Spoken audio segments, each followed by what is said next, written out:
Welcome to Fantastic Vision.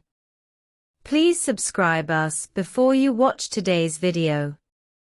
As we all know, at its peak, Huawei not only occupied nearly 56% of the domestic mobile phone market, but also ranked first in the world in 5G. It can be said that it punched Qualcomm and kicked Apple. However, a big tree attracts the wind.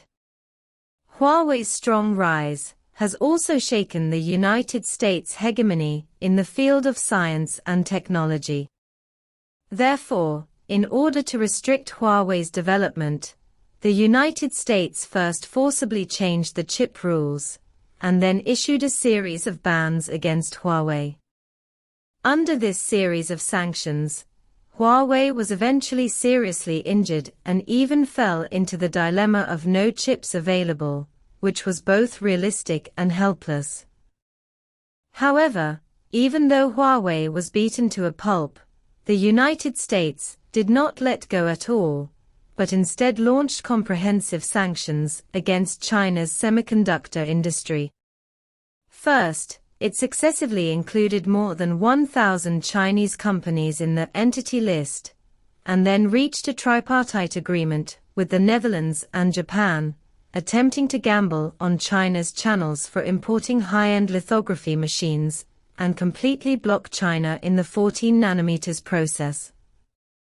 In this way, China will always be in the middle and low end, and can only rely on American companies in the field of high-end chips. It has to be said that this measure of the United States is indeed very harsh, because China cannot buy EUV lithography machines from ASML now, and even some special models of DUV lithography machines cannot be bought. But what the United States never expected was that thanks to its unremitting efforts, and the spirit of living against death, coupled with the strong support of domestic compatriots and enterprises, Huawei successfully achieved a breakthrough in just 3 years.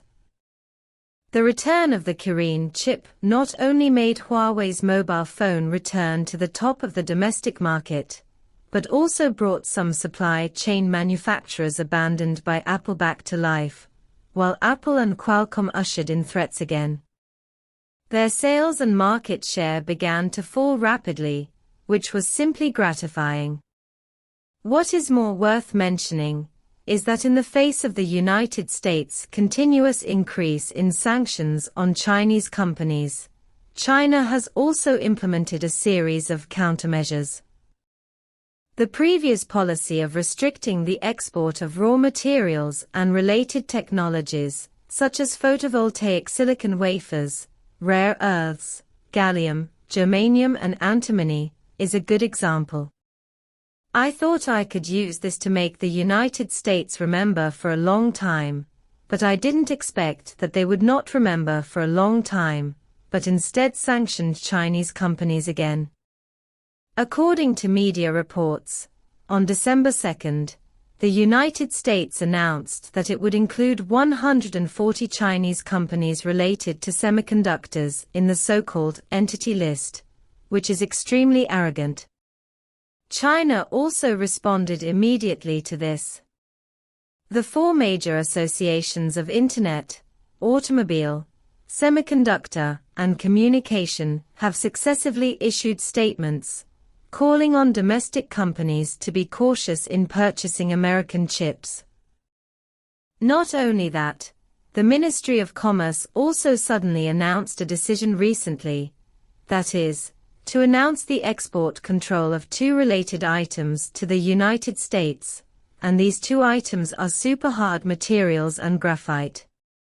Many people may not be familiar with these 2 materials. In fact, they are both strategic non-metallic materials, and they can both hold the neck of the United States. First of all, the Mohs hardness of superhard materials is 10.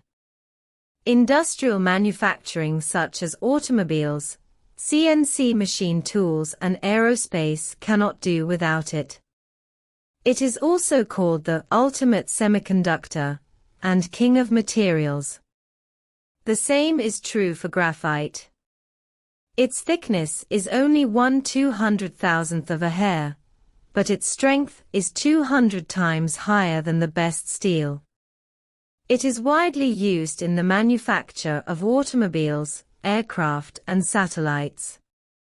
The key is that whether it is superhard materials or graphite materials, China is the world's largest producer and exporter.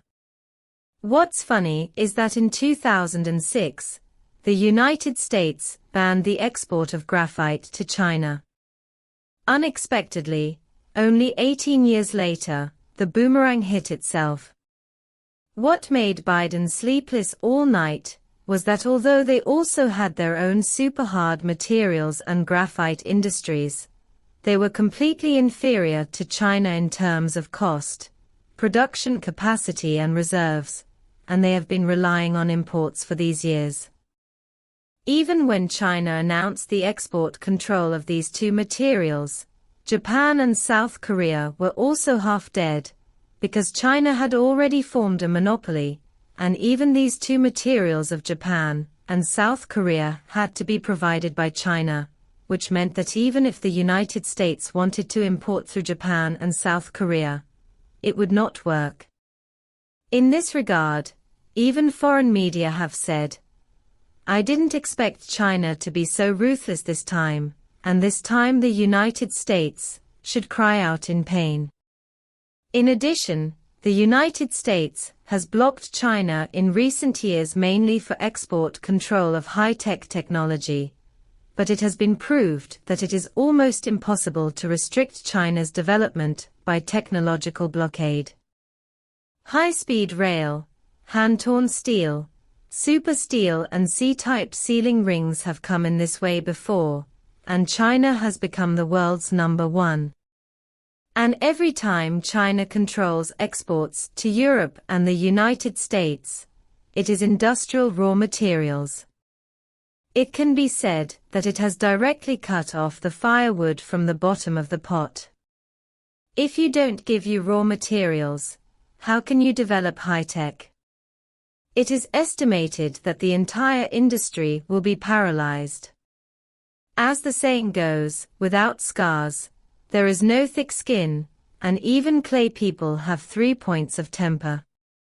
In order to restrict the development of China's semiconductors and high-tech, the United States has really used all means in recent years, making a big entity list, and huddling together for warmth, frequently challenging China's bottom line.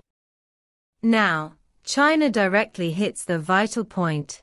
Let's see if you dare to continue jumping around. I hope that Trump can turn back in time after taking office and stop shooting himself in the foot, otherwise he will pay a heavier price. Please like if you agree.